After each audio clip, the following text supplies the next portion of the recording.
Hello ಸ್ನೇಹಿತರೆ, ವೈಕುಂಠ ಏಕಾದಶಿ ಎಂದರೆ ಏನು? ಅದರ ಮಹತ್ವ ಏನು ಅಂತ ಹೇಳಿ ಈ ವಿಡಿಯೋದಲ್ಲಿ ತಿಳ್ಕೊಳ್ಳೋಣ. ನಾಳೆ ವೈಕುಂಠ ಏಕಾದಶಿ ಇದೆ ಸ್ನೇಹಿತರೆ. ಇನ್ನು ವೈಕುಂಠ ಏಕಾದಶಿನ ಸನಾತನ ಧರ್ಮಾಯಿಗಳು ಶ್ರದ್ಧಾ ಭಕ್ತಿಗಳಿಂದ ವಿಷ್ಣುವನ್ನು ಪೂಜಿಸುವ ಮಹತ್ವದ ದಿನ ಸ್ನೇಹಿತರೆ. ಏಕಾದಶಿ ಅಂದರೆ 11 ಎಂಬ ಅರ್ಥ ಕೂಡ ಇದೆ. ಒಂದು ತಿಂಗಳಲ್ಲಿ 2 ಏಕಾದಶಿಗಳಿರುತ್ತೆ. ಈ ದಿನದಂದು ಉಪವಾಸವಿದ್ದು ವ್ರತ ಆಚರಣೆ ಮಾಡುವ ಸಂಪ್ರದಾಯ ಇದೆ ಅಂತ ಹೇಳ್ಬೋದು. ಇನ್ನು ಕೆಲವರು ಏಕಾದಶಿಯ ದಿನದಂದು ಮೌನ ವ್ರತಾಚರಣೆ ಕೂಡ ಮಾಡ್ತಾರೆ ಸ್ನೇಹಿತರೆ. ಪ್ರತಿ ಏಕಾದಶಿಗಳಿಗಿಂತಲೂ ವೈಕುಂಠ ಏಕಾದಶಿ ತುಂಬ ವಿಶೇಷವಾದದ್ದು. ಚಂದ್ರಮಾನ ಪುಷ್ಯಮಾಸ ಶುಕ್ಲ ಪಕ್ಷದಂದು ಬರುವ ಏಕಾದಶಿ ಅತ್ಯಂತ ವಿಶೇಷವಾದದ್ದು. ಈ ದಿನದಂದು ವೈಕುಂಠ ಅಂದರೆ ವಿಷ್ಣು ಲೋಕ, ಸ್ವರ್ಗದ ಬಾಗಿಲು ತೆರೆದಿರುವ ದಿನ ಎಂಬ ಪ್ರತೀತಿ ಕೂಡ ಇದೆ ಸ್ನೇಹಿತರೆ. ಅಂದು ವಿಷ್ಣು ಅಥವಾ ವೆಂಕಟೇಶ್ವರ ದೇವಾಲಯ ದರ್ಶನ ಅತ್ಯಂತ ಮಹತ್ವ ಪಡೆದುಕೊಂಡಿದೆ ಸ್ನೇಹಿತರೆ. ಈ ದಿನ ವಿಷ್ಣು ದೇವಾಲಯಗಳಲ್ಲಿ ದರ್ಶನ ಪಡೆದರೆ ಸ್ವರ್ಗ ಪ್ರಾಪ್ತಿ ಆಗತ್ತೆ ಅನ್ನೋ ನಂಬಿಕೆ ಕೂಡ ಇದೆ. ವೈಕುಂಠ ಎಂಬ ಹೆಸರಿನ ಅರ್ಥವೇನು ಅಂತ ಹೇಳಿದ್ರೆ, ಕುಂಠ ಎಂದರೆ ಅಸಾಮರ್ಥ್ಯ, ವಿಕುಂಠ ಎಂದರೆ ಬದುಕಿನ ನಡೆಯಲ್ಲಿ ಎಂದೂ ಜಾರದವರು, ಅಂದರೆ ಸಾಕ್ಷಾತ್ಕಾರವಾಗಿ ಮುಕ್ತಿ ಪಡೆದವರು ಎಂದರ್ಥ. ಬದುಕಿನಲ್ಲಿ ಎದುರಾಗುವ ಅಸಾಮರ್ಥ್ಯಗಳನ್ನು ಹೋಗಲಾಡಿಸುವವನು ಎಂಬುದು ಈ ಹೆಸರಿಗೆ ಇರುವ ಅರ್ಥವಾಗಿದೆ ಸ್ನೇಹಿತರೆ. ಇನ್ನು ಈ ದಿನ ನೀವು ವೈಕುಂಠ ಏಕಾದಶಿ ಉಪವಾಸ ವ್ರತ ಆಚರಣೆ ಮಾಡೋದ್ರಿಂದ ನಿಮ್ಮ ಏಕಾಗ್ರತೆ ಹೆಚ್ಚುತ್ತೆ. ಹಾಗೆಯೇ ಮನಸ್ಸಿಗೆ ತುಂಬ ಸುಖ, ಸಂತೋಷ, ನೆಮ್ಮದಿ ಕೂಡ ಸಿಗತ್ತೆ. ಜೀವನದಲ್ಲಿ ಎದುರಾಗುವ ಎಲ್ಲ ಕಷ್ಟಗಳಲ್ಲೂ ಕೂಡ ನೀವು ಯಶಸ್ವಿಯಾಗಿ ನಿಭಾಯಿಸಬಹುದು ಅಂತ ಕೂಡ ಹೇಳ್ತಾರೆ ಸ್ನೇಹಿತರೆ.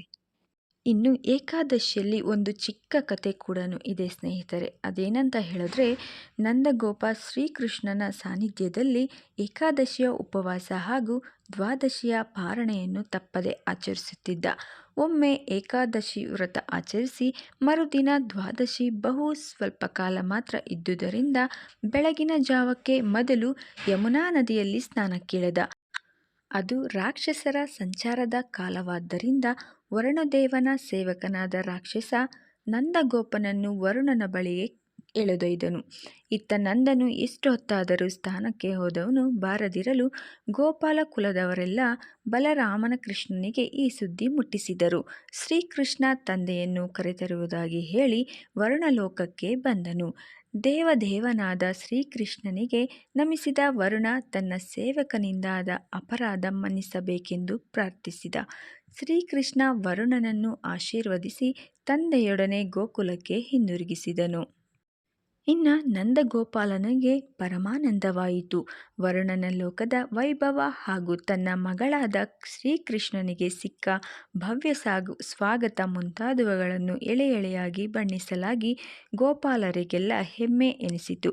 ಆದರೆ ಶ್ರೀಕೃಷ್ಣ ಸಾಕ್ಷಾತ್ ಪರಮೇಶ್ವರನೇ ನಿಜ, ಆದರೆ ಅವನ ನಿಜರೂಪ ಅರಿಯಲಾರೆವು ಎಂದು ಪರಿತಪಿಸಿದರು.